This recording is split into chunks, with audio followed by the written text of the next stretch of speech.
Data shows South Carolina is spending more money than other states on health initiatives, but it might not necessarily be paying off. Lawmakers believe they have a fix with a slate of bills on the agenda this year. State House reporter Mary Green joins us with the details. This summer, one of South Carolina's largest state agencies, the Department of Health and Environmental Control, or DHEC, will split into two new agencies.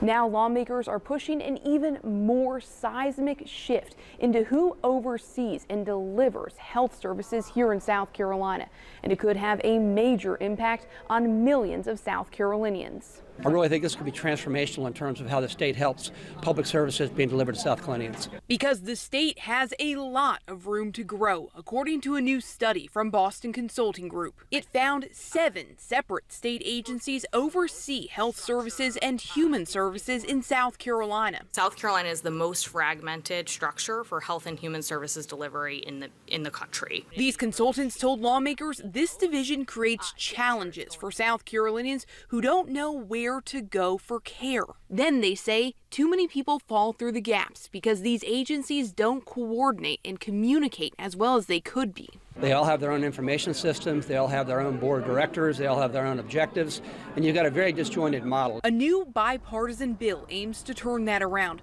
by merging 6 separate state agencies into one, called the Executive Office of Health and Policy. Under this would be the existing departments of alcohol and other drug abuse services, disabilities and special needs, health and human services, mental health, and aging, plus the new Department of Public Health that'll be created this summer when DHEC splits. Senator Tom Davis, who's been working on this legislation, says there's a correlation between the current fragmentation of health-related agencies and poor health outcomes for South Carolinians. We had a year-long study into looking under the hood, looking at how we deliver public health services, figuring out best practices, and coming up with a model that delivers those services better to South Carolinians. Governor Henry McMaster told me he believes this consolidation is necessary, especially to improve mental health. We must have mental health for our people, and we have to have it. It's got to be available, and they're not getting it now. So yes, I support that. This bill just had its first hearing this week with another scheduled for next week.